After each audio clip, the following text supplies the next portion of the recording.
Tamil Nadu speed papers, English short and high speed 150 words per minute, November 1980, paper 1. Please get ready. Start. Sir, I would like to say a few words on the budget that has been presented to the House by the Finance Minister. It reveals an earnest desire on the part of the government to achieve an all-round development of the state with a view to promote the welfare and prosperity of the vast majority of the people.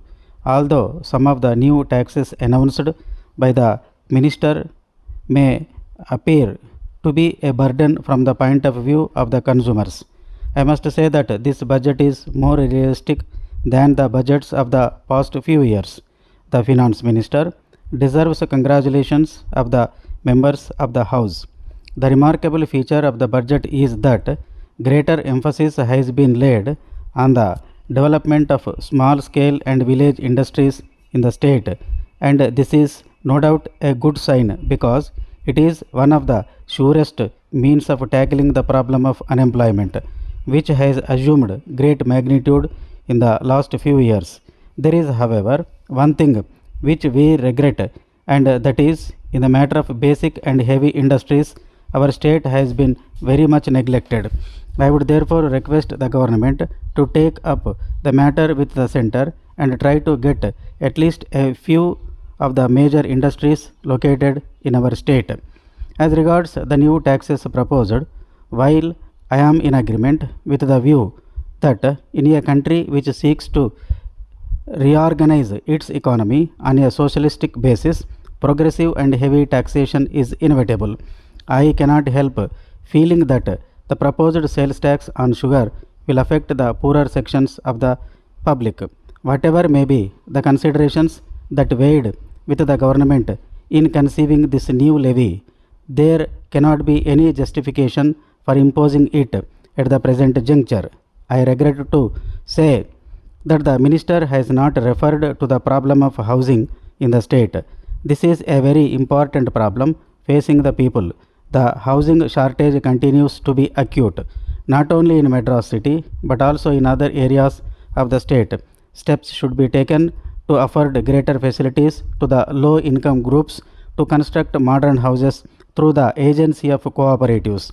The government should seek the assistance of the centre in this matter and subsidize at least a portion of the cost of the houses in the case of persons whose monthly income is low. The rate of interest on the government loans provided through cooperative building societies should be reduced considerably with a view to help men of limited means to put up houses. The small scale farm and agricultural laborers in rural areas should be enabled to construct houses with the provision of suitable house sites free of cost and with free grants and loans at a cheap rate of interest.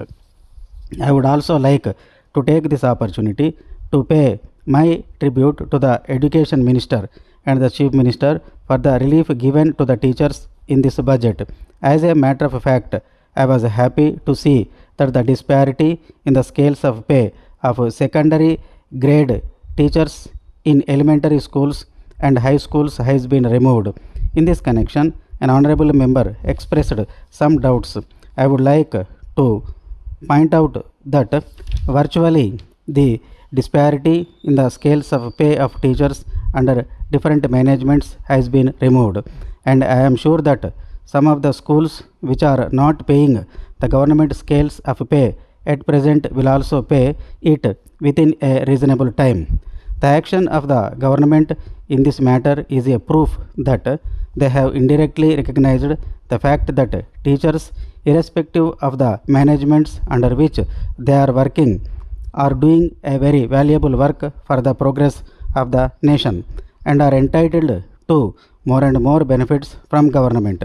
I can expect that the disparity in the case of headmasters in respect of their increments and in the case of higher grade teachers in respect of their salaries will also be removed very soon.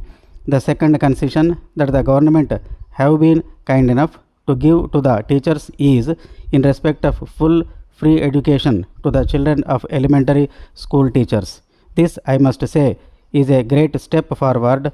Of course, This was long overdue, but that does not mean that thanks are not due to the government for this concession.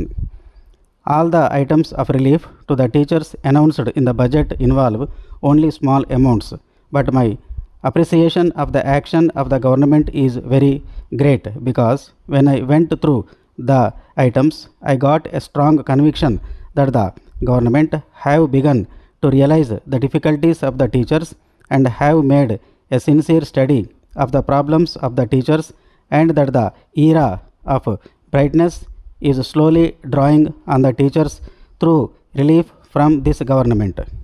After the attainment of freedom, we have got heavy responsibilities. The youth of the country has to shoulder these responsibilities if they are to be molded in such a way as to the men of integrity, honesty, and character, and men with a spirit of service. I hope everyone will agree that it can only be done in the schools. I would request the government to see that facilities are provided in schools for the shaping of these children in such a way as they may be able to shoulder the responsibilities of the nation, which are increasing day by day.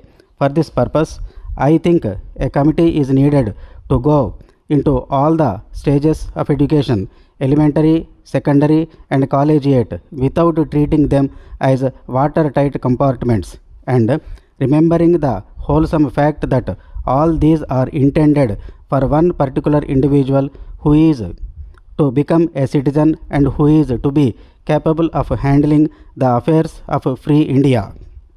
Sir, I thank you for this indulgence.